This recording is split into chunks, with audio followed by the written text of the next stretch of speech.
Hi all my dear loves, Avani S എസിൻ്റെ YouTube ചാനലിലേക്ക് എല്ലാ പ്രിയപ്പെട്ടവർക്കും സ്വാഗതം. അപ്പോൾ ഇന്നത്തെ എൻ്റെ വ്ളോഗിൻ്റെ കണ്ടൻറ് എന്തിനാണെന്ന് വെച്ച് കഴിഞ്ഞാൽ ഞാൻ ആശുപത്രി പോണ വിശേഷങ്ങളാണ് നിങ്ങൾക്ക് കാണിക്കാമെന്ന് വിചാരിക്കുന്നത്. അപ്പോൾ ഞാൻ തലയിൽ ഹെൽമെറ്റും വെച്ച് അച്ഛനെ കാത്താണ് വെളിയിൽ നിൽക്കുന്നത്. രാവിലെ തന്നെ ഉറക്കം എണീറ്റ് ഫ്രഷായി സ്കിൻ കെയർ ഒക്കെ കഴിഞ്ഞ് അപ്പം ബ്ലഡ് ടെസ്റ്റ് ഉണ്ട്, അതിന് പോകാൻ വേണ്ടിയിട്ടാണ് ഇവിടെ നിൽക്കുന്നത്. എനിക്ക് 3 മാസം കൂടുമ്പോഴാണ് ഇപ്പോഴും ചെക്കപ്പ്.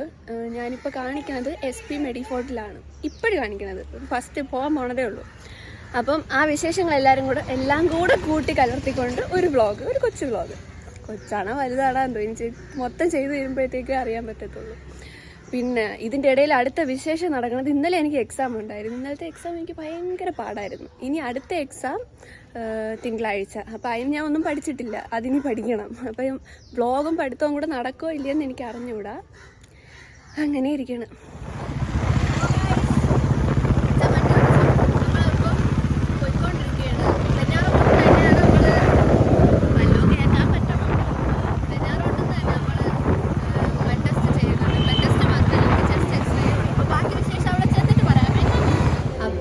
നമ്മളിവിടെ എത്തി, എല്ലാത്തിനും കൊടുത്ത് ഇനി നമുക്ക് ബ്ലഡ് ടെസ്റ്റാണ് നടത്താനുള്ളത്. ഇവിടെ വന്നിരിക്കാം. അപ്പം ഞാനിവിടെ ഇരുന്നു ഗൈസ്. കൊച്ചിലെ പണ്ടൊക്കെ എനിക്ക് ബ്ലഡ് എടുക്കണം ഭയങ്കര പേടിയായിരുന്നു. പക്ഷെ ഇപ്പം എനിക്ക് പേടിയില്ല. കാരണം ഒരു 8ാം ക്ലാസ് ട്രീറ്റ്മെൻറ്റ് എടുത്ത് തുടങ്ങിയപ്പോൾ തൊട്ട് കുത്തി എനിക്കിപ്പോൾ ശീലമായി.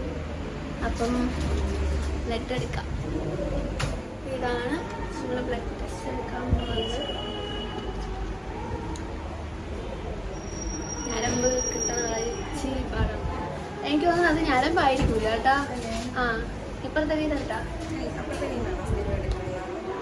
കാരണം ഈ കയ്യിൽ കുട്ടിലെ കിട്ടിട്ടുണ്ടായിരുന്നോണ്ട്. ഓക്കെ, ഭയങ്കര മെനക്കെട്ട പരിപാടിയാണ്. ഫെയിൻ കിട്ടൂല, അങ്ങനെ ഒരു ഇത് മാത്രമേ ഉള്ളൂ.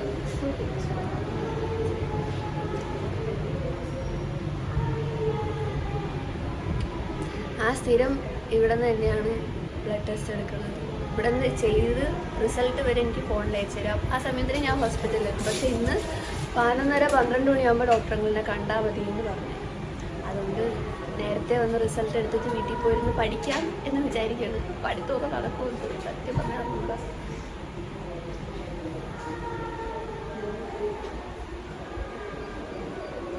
ആർക്കെങ്കിലും ബ്ലഡ് എടുക്കണ കാണാൻ പേടിയുണ്ടെങ്കിൽ എടുക്കണ്ട.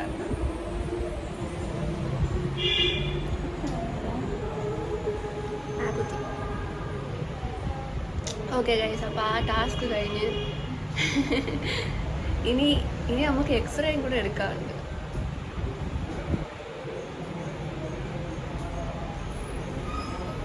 Okay, CBC, LFT, RFT, chest x-ray, PA, ഇത് ഇത്രയാണ് എനിക്ക് ഇന്ന് ചെയ്യാനുള്ള ടെസ്റ്റ്. അയ്യോ, ഞാൻ എന്തെങ്കിലും ഇവിടെ ഇരിക്കുകയാണ്. വെഞ്ഞാറമൂട്ടിൽ നാഷണൽ സ്കാൻസ് ഇവിടെയാണ് ഞാൻ എപ്പോഴും ചെയ്യണം. ഇവിടെ തന്നെ വന്നത്. ഓക്കെ, അപ്പം ഇനി എക്സ്റേയും കൂടെ എടുക്കാറുണ്ട്. എക്സ്റേക്ക് ഇതൊക്കെ ഇനി എന്തിനു ചെയ്യുമെന്ന് കടിച്ചു പിടിക്കേണ്ടി വരും, കാരണം ഇത് അഴിക്കത്തില്ല. അപ്പോൾ ഗൈസ്, ബൈ. ബാക്കി വിശേഷം വഴി പറയാം. അപ്പോൾ നമ്മൾ ബ്ലഡ് ടെസ്റ്റ് കഴിഞ്ഞ് 1 മണിക്കൂറിൻ്റെ അകത്ത് സോഡിയം പൊട്ടാസ്യം ഒഴിച്ച് ബാക്കി എല്ലാ റിസൾട്ടും ആവും എന്നാണ് പറഞ്ഞത്. കാരണം നമുക്ക് കയ്യിൽ സ്റ്റിക്കറൊക്കെ കിട്ടി. ഇനി നമുക്ക് ഉള്ളത് എക്സ്റേ ആണ്. അപ്പോൾ എക്സ്റേക്ക് വിളിക്കും. അതുവരെ അവിടെ പോയി ഇരിക്കാൻ പറഞ്ഞു. അവിടെ ആൾക്കാർ തോനെയുള്ളൂ, അതുകൊണ്ടാണ് ഞാൻ ഫോണും കൊണ്ട് അങ്ങോട്ട് പോവാത്തത്. ഇവിടെ ഇരുന്ന് കാര്യങ്ങളൊക്കെ പറഞ്ഞിട്ടങ്ങ് പോവാമല്ലോ. അപ്പം എക്സ്റേയും കഴിഞ്ഞിട്ട് അച്ഛനെ വിളിക്കാം. അച്ഛൻ വിളിക്കാൻ വരും. പിന്നെ ബാക്കി വിശേഷങ്ങൾ വഴിയെ ഹോസ്പിറ്റലിൽ പോണ വഴിക്ക് നിങ്ങളുടെ അടുത്ത് പറഞ്ഞുതരാം. എൻ്റെ ഹോസ്പിറ്റൽ ലൈഫും കാര്യങ്ങളൊക്കെ എല്ലാവർക്കും അറിയാമെന്നുള്ള കാര്യമാണ്. അത്ര പുതുമയുള്ള സംഭവമൊന്നുമല്ല. അങ്ങനെ എൻ്റെ എക്സ്റേ കഴിഞ്ഞു കേട്ടാ. അതിൻ്റെ അകത്ത് ആ കാണാൻ മുറിയില്ലേ, അതിൻ്റെ അകത്ത് വെച്ചിട്ടായിരുന്നു. അപ്പോൾ എൻ്റെ മാലയൊക്കെ അഴിപ്പിച്ച്, പിന്നെ ഇത് അഴിക്കാൻ പറ്റില്ല, അതുകൊണ്ട് ഇത് വായിക്കകത്ത് കഴിച്ചു വെച്ചേക്ക്. പിന്നെ 5 മിനിറ്റിൻ്റെ അകത്ത് എക്സ്റേയുടെ റിസൾട്ട് ആവും. അപ്പം നമുക്ക് അത് കഴിഞ്ഞ് അച്ഛനെ വിളിക്കാം. ഇവിടെ ഇരിക്കാം. 3 മാസത്തിൽ കൂടുതലായി ഞാൻ ഇങ്ങോട്ട് വന്നിട്ട്. കാരണം എനിക്ക് കഴിഞ്ഞ ആഴ്ചയ്ക്ക് മുമ്പായിരുന്നു ഡോക്ടറെ കാണാനുണ്ടായിരുന്നത്. പക്ഷേ ഞാൻ പോയില്ല. കുറച്ച് സാഹചര്യ പ്രശ്നങ്ങൾ കാരണം എനിക്ക് പോകാൻ പറ്റിയില്ല. അപ്പം അതുകൊണ്ട് ഇന്നാണ് പോണത്. ഇവിടെ ഇപ്പോൾ 3 മാസമായില്ലേ വന്നിട്ട്. ആൾക്കാരൊക്കെ മാറി കേട്ടാ. എക്സ്റേക്ക് ഞാൻ മുമ്പ് 2 തവണ വന്നപ്പോഴും ഒരു ചേച്ചിയാണ് ഇരുന്നത്. ഇപ്പോൾ ഒരു ചേട്ടനായിരുന്നു. ആ ചേട്ടൻ്റെ സ്ഥലം തിരുവനന്തപുരം മെഡിക്കൽ കോളേജിൻ്റെ അടുക്കാണ്. ഇപ്പോൾ ഇവിടെ വർക്ക് ചെയ്യണം. പിന്നെ ഞാനൊരു സ്കൂളിൽ ഇതുപോലെ ഇനാഗ്രേഷന് പോയിട്ടുണ്ടായിരുന്നു, KTCT. അപ്പോൾ അവിടുത്തെ മനോജ് സാറിൻ്റെ വൈഫാണ് എനിക്ക് നിന്ന് ബ്ലഡ് എടുക്കാൻ വേണ്ടിയിട്ട് നിന്നത്. അങ്ങനെയൊക്കെയാണ് ഇവിടുത്തെ വിശേഷങ്ങൾ. 5 മിനിറ്റിൻ്റെ അകത്ത് എക്സ്റേയുടെ റിസൾട്ട്. അപ്പോഴത്തേക്ക് ഞാൻ അച്ഛനെ വിളിക്കട്ടെ. ഹലോ ഗൈസ്, അങ്ങനെ എല്ലാം കഴിഞ്ഞ് ഞാൻ വീടെത്തി. തിരക്ക്, ആൾക്കാർ, ബഹളം. അതുകൊണ്ട് എനിക്ക് നേരെ ചൊവ്വേ വീഡിയോ ഒന്നും എടുക്കാൻ പറ്റിയില്ല. എൻ്റെ എക്സ്റേയുടെ റിസൾട്ട് എനിക്ക് കിട്ടി. പിന്നെ സോഡിയം പൊട്ടാസ്യം ഒഴിച്ച് ബാക്കിയെല്ലാം കിട്ടും. ബാക്കിയെല്ലാം അവർ അയച്ചു തരാമെന്ന് പറഞ്ഞിട്ടുണ്ട്. അമ്മേ, അപ്പം ഞാൻ ഈ ഡ്രസ്സ് തന്നെ ഹോസ്പിറ്റലിലോട്ട് ഇട്ടുകൊണ്ട് പോണത്. അമ്മ എവിടെ? മുമ്പായിരിക്കണം മോളില്. അപ്പൊ നമുക്ക് മോളിലോട്ട് പോവാം. ഓ, എടുത്ത് കൊടുത്ത് അറിയാൻ വയ്യ, റിസൾട്ട് വന്നില്ല. കൗണ്ടാണ് വിഷയം, കൗണ്ടാണ് മെയിൻ വിഷയം. എക്സ്റേ ഏതാ റിസൾട്ട് കിട്ടി. എവിടെ പോണ? ഓക്കെ ഗൈസ്, അപ്പം ഇത് ഇത്രയായി. ഇനി ബാക്കി നമ്മൾ ഹോസ്പിറ്റലിൽ പോണ വഴിക്ക് ബാക്കി വിശേഷം പറയാം. അതുവരെ ഞാൻ പോയിരുന്ന് പഠിക്കട്ടെ. ബൈ ഗൈസ്, ടാറ്റ, bye bye, okay, see you. Hello guys, അപ്പോൾ നമ്മൾ വീട്ടിൽ നിന്ന് ഇറങ്ങി. നമ്മളിപ്പോൾ പോയിക്കൊണ്ടിരിക്കുന്ന ആശുപത്രിയിലോട്ടാണ്. കയ്യിൽ റിസൾട്ട് ഉണ്ട്. പിന്നെ ഫോണിൽ അവർ റിസൾട്ട് അയച്ചു തന്നു. സമയം ഇപ്പോൾ 11:15. അപ്പോൾ നമ്മൾ വീട്ടിൽ നിന്ന് ഇറങ്ങി. നമ്മൾ SP മെഡിഫോർട്ടിലോട്ടാണ് പോയിക്കൊണ്ടിരിക്കുന്നത്. ഞാൻ ആദ്യം എൻ്റെ ക്യാൻസർ ഡയഗ്നോസ് ചെയ്തതും ട്രീറ്റ്മെൻറ്റ് എടുത്തുകൊണ്ടിരുന്നതും തിരുവനന്തപുരം കിംസിലാണ്. പിന്നെ അത് കഴിഞ്ഞ് ഡോക്ടറങ്ങൾ അവിടെ നിന്ന് കാരിത്താസിലോട്ട് പോയി. അപ്പോൾ നമ്മൾ കോട്ടയം കാരിത്താസിലോട്ട് പോയി. പിന്നെ അത് കഴിഞ്ഞ് GGയിലായിരുന്നു. ഇപ്പം തിരുവനന്തപുരം GGന്ന് ഇപ്പം മാറി. ഇപ്പം SP മെഡിഫോർട്ടിൽ. ഇവിടെ ഞാൻ ഒരു തവണ ഡോക്ടറങ്ങനെ ചുമ്മാ കാണാൻ പോയിട്ടുള്ളൂ, അല്ലാതെ ടെസ്റ്റും കാര്യങ്ങളൊക്കെ എടുത്ത് അങ്ങനെ പോയിട്ടില്ല. അപ്പം ഇന്നാണ് ഫസ്റ്റ് കാണാൻ വേണ്ടിയിട്ട് പോണത്. അങ്ങനെ അച്ഛൻ എന്തെങ്കിലും പറയാനുണ്ടോ? അച്ഛനൊന്നും പറയാനില്ല ഗൈസ്. അച്ഛൻ പിന്നെ പറയും. അപ്പം നമുക്ക് വഴിയെ കാണാം. ഹലോ ഗൈസ്, നമ്മൾ ഹോസ്പിറ്റലിലെത്തി. ഓക്കെ, എസ്കലേറ്ററൊക്കെ ഉണ്ട് കേട്ടാ. ഇല്ല, ഒരു റിസോർട്ട് ഫീൽ. നമ്മളിങ്ങനെ നടക്കുകയാണ്. ഫസ്റ്റ് ഫ്ലോറിലെത്തി. എവിടെയാണ്? ഓങ്കോ. നമ്മൾ ഒരു തവണയും കണ്ടേ ഇതിന് മുമ്പ് വന്നിട്ടുള്ളൂ.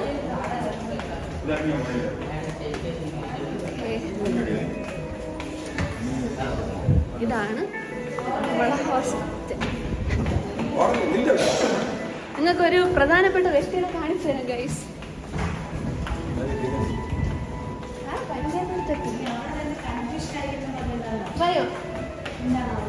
ഇതാണ് ആതിര ചേച്ചി. കിംസ് തൊട്ട് ഇപ്പം വരെ നമ്മുടെ കൂടെ ഉള്ള ആളാണ്. ഇതിനെ സഹിക്കുന്ന വ്യക്തിയാണ്. അതെ, എന്നെ സഹിക്കുന്ന വ്യക്തിയാണ്. എവിടെ? അപ്പം നമുക്കിനി ഡോക്ടറെ കാണാം ഗൈസ്. വഴിയെ വിശേഷങ്ങൾ പറയാം. അപ്പം നമ്മൾ അകത്ത് കയറി ഇവിടെ ഇരിക്കുകയാണ്. ടോക്കണൊക്കെ എടുത്ത് അപ്പോയിൻമെൻറ്റ് നേരത്തെ എടുക്കാൻ വിളിച്ച് പറഞ്ഞിട്ടുണ്ടായിരുന്നു. പിന്നെ നമ്മൾ ഡോക്ടറുകളെ കാണാൻ വേണ്ടിയിട്ട് നമ്മളെ വിളിക്കും. അതുവരെ നമ്മളിവിടെ ഇരിക്കുകയാണ്. കുർത്തിട്ട് കലാസ്നേഹികളെ ഹായ് മാത്രമേ പറയാനുള്ളൂ. നമ്മൾ BP ചെക്ക് ചെയ്ത് കഴിഞ്ഞ് ഇപ്പോൾ ഇതാണ് ചെക്ക് ചെയ്തുകൊണ്ടിരിക്കുന്ന സാധനം. പൾസ് ചെക്ക് ചെയ്യുന്നതിന് സ്നേഹ ചേച്ചിയാണ് നമുക്ക് പൾസൊക്കെ ചെക്ക് ചെയ്ത് തന്നുകൊണ്ട് മുഖമൊക്കെ മറച്ചു വെച്ചേട്ടാ. കൈ തണുത്തിരിക്കുന്നോണ്ട് വരണില്ല കേട്ടാ. കൈ തണുത്തിരിക്കുന്നോണ്ട് കുറച്ചുകൂടെ സമയം എടുക്കും കഴിയും. ഓക്കെ, അപ്പോൾ ഇതൊക്കെയാണ് ഇതിൻ്റെ അകത്ത് നടക്കുന്നത്. പിന്നെ ഡിപ്പാർട്ട്മെൻറ്റിൻ്റെ ഫ്രണ്ടിൽ പോയെന്ന് ഞാൻ വീഡിയോ എടുക്കില്ല. കാരണം ഇത് പുറത്ത് പറയാൻ ഇഷ്ടപ്പെടുന്നവരും പുറത്ത് പറയാൻ ഇഷ്ടപ്പെടാത്തവരുമായിട്ടുള്ള പലതരത്തിലുള്ള ആൾക്കാർ ഇവിടെ ഉള്ളതുകൊണ്ടും ഞാൻ അത് ചെയ്യില്ല. പിന്നെ അപ്പം നിങ്ങൾ എന്നെ മാത്രം കണ്ടാൽ ഓക്കെ ഗൈസ്, ഇത് ഒന്നും ആവണില്ല കേട്ടാ, ഒന്നും ആവണില്ല കേട്ടാ. കൈ തണുത്ത് എ സി കയറി കഴിഞ്ഞാൽ കൈ അങ്ങ് മരവിക്കും. അപ്പൊ ശരിയാ.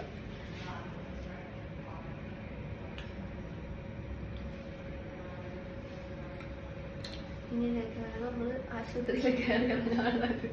കുറെ നാളായി വന്നിട്ട് അങ്ങോട്ട്.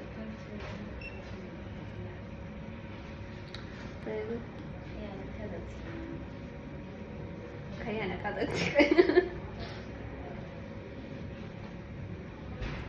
യെസ്, ശരി. 100 സെറ്റ്. ഓക്കെ അയ്യോ കഴിഞ്ഞില്ലേ? ഹൈറ്റും വെയിറ്റും നോക്കാം. ഇല്ല, ഹൈറ്റും വെയിറ്റും ഒരു ഹായ് പറയോ? Hi hi guys. വെയിറ്റ് എടുക്കുകയാണ്.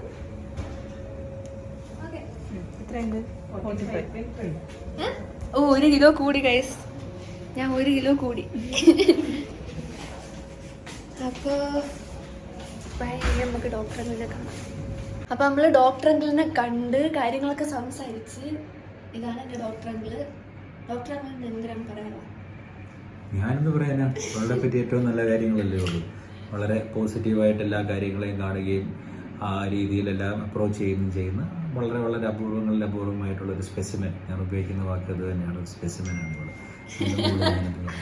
ഓക്കെ, ഞാൻ ഹോസ്പിറ്റലിലെ വിശേഷങ്ങളെല്ലാം കൂടെ എല്ലാവരെയും കാണിക്കാന്നുള്ള രീതിയിലാണ് വ്ലോഗ് എടുത്തത്. ഹോസ്പിറ്റലിനെ കുറിച്ച് സാറിന്റെ ഡോക്ടറിന്റെ അഭിപ്രായം? ഇത് പുതിയൊരു ഹോസ്പിറ്റല്. ഇവളെ ട്രീറ്റ് ചെയ്ത് ഇവിടെ അല്ലെങ്കിലും നമ്മളിപ്പോൾ ഇവിടെയാണ് ഫോളോ അപ്പ് ചെയ്യുന്നത്. ഇതൊരു പുതിയൊരു സംരംഭം, പുതിയൊരു ട്രിവാൻഡ്രത്ത് ഏറ്റവും പുതിയ ഒരു ഹോസ്പിറ്റൽ. നമുക്കിവിടെ പുതിയധികം നല്ലൊരു ഹോസ്പിറ്റൽസിൻ്റെ ഒരു ഷോർട്ടേജ് ഉണ്ടായിരുന്നു. അപ്പോൾ ഏറ്റവും ലേറ്റസ്റ്റ് ടെക്നോളജിയും എല്ലാം ഇൻഫ്രാസ്ട്രക്ചർ യൂസ് ചെയ്തുകൊണ്ട് ഹോസ്പിറ്റലാണെന്ന് ഫീൽ ചെയ്യാത്ത ഉള്ളൊരു ഹോസ്പിറ്റൽ. അതാണ് ഇതിനെ കാണേണ്ടത്. കയറി വരുമ്പോഴത്തേക്കിന് തന്നെ നമുക്കൊരു ബാക്കിയുള്ള ഹോസ്പിറ്റലിലും നമുക്കൊരു ഉള്ളൊരു അറ്റ്മോസ്ഫിയർ അല്ല ഇവിടെ ഇരിക്കുന്നത്.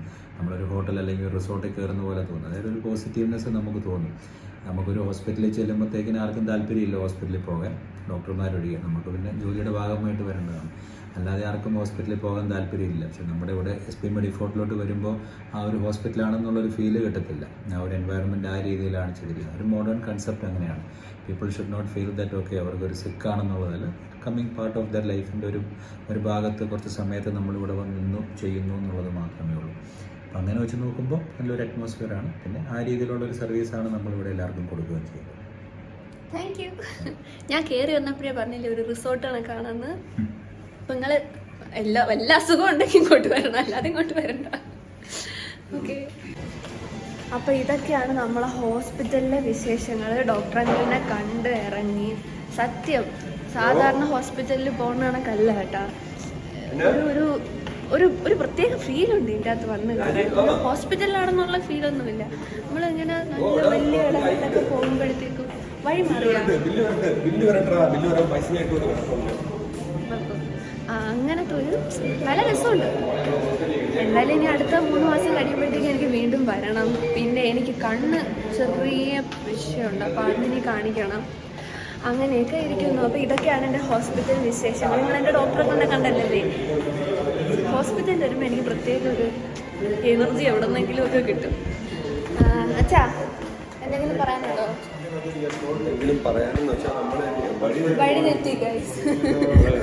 അതിൻ്റെ അകത്ത് കയറിയുള്ളൊരു കുഴപ്പം ഇതാണ്. 4 ചുറ്റിനും ഇങ്ങനെ കിടക്കണോണ്ട് എവിടെന്നെങ്കിലും ഒക്കെ വഴി തെറ്റും. ഓക്കെ, നമ്മൾ ശരിയായ വഴി തിരയുകയാണ്. ഡോറെ വിളിക്കായിരുന്നു, ഇതൊന്നുമല്ല. ഡോറെ വിളിച്ച് നമുക്ക് ചോദിക്കാം. എന്തെങ്കിലും സംസാരിക്കാനുണ്ടോ, പറയാനുണ്ടോ? ഓക്കെ, അപ്പോൾ ഇതൊക്കെ ഉള്ളൂ ഇന്നത്തെ വിശേഷം. Bye guys. വേണ്ടേ, ഇതാണ് നമ്മളെ ഹോസ്പിറ്റലിൻ്റെ വെളിയിൽ നിന്നുള്ള കാഴ്ച. ആണ്ടേ, നമ്മളെല്ലാവരും കണ്ടല്ലോ അല്ലേ. എനിക്ക് ഭയങ്കര ഇഷ്ടപ്പെട്ടു കേട്ടാ, അടിപൊളിയായിട്ടുണ്ട്. അയ്യോ, മെയിൻ കുറച്ച് ആൾക്കാരുണ്ടായിരുന്നു, പക്ഷെ എനിക്ക് കാണിക്കാൻ ഞാൻ ഇന്ന് കീമോ വാർഡിലോട്ടൊന്നും പോയില്ല. അവിടെയാണ് ശരിക്കുള്ള താരങ്ങള്. അടിയൊക്കെ നല്ല സൂപ്പർ അടിയൊക്കെ കാണണമെങ്കിൽ കീമോ വെള്ളോട്ട് കയറണം. ക്യാനിൽ ഇടാനും അതിനും ഇതിനൊക്കെ ഭയങ്കര ബഹളമാണ് അതിൻ്റെ അകത്ത്. വേറെ ആൾക്കാരല്ല, ഞാനും അവിടുത്തെ നഴ്സുമാരും കൂടെ തന്നെ. അപ്പോൾ നമ്മൾ വണ്ടിയിൽ കയറി ഇനി നമ്മൾ തിരിച്ച് വീട്ടിലോട്ട് പോവുകയാണ്. അപ്പോൾ ഇതൊക്കെയാണ് ഒരു ഹോസ്പിറ്റലിലെ ഒരു ദിവസത്തെ നമ്മുടെ കാര്യങ്ങൾ. പിന്നെ എനിക്ക് പേഷ്യൻ്റ് രജിസ്ട്രേഷൻ കാർഡ് കിട്ടി. ഇതുവരെ വേറെ ഹോസ്പിറ്റലിലൊന്നും എനിക്ക് കാർഡില്ലായിരുന്നു. ഇവിടെ നിന്നാണ് എനിക്ക് ആദ്യമായിട്ട് കാർഡ് കിട്ടുന്നത്. കൊള്ളാം. കിംസിൽ കാർഡില്ലായിരുന്നു. എങ്കിൽ ATM കാർഡെന്നൊക്കെ പറയുന്നതൊക്കെ എനിക്കൊരു കാർഡ്. എനിക്ക് സത്യത്തിൽ എനിക്ക് ATM കാർഡില്ല. പാൻ കാർഡൊക്കെ കണക്കൊരു കാർഡ്. ഓക്കെ ഗൈസ്, അപ്പോൾ ബൈ ബൈ. ഇതുവരെ എൻ്റെ യൂട്യൂബിലെ വ്ലോഗ് കണ്ടിരുന്ന പ്രിയപ്പെട്ട എല്ലാവർക്കും thank you so much. Tata.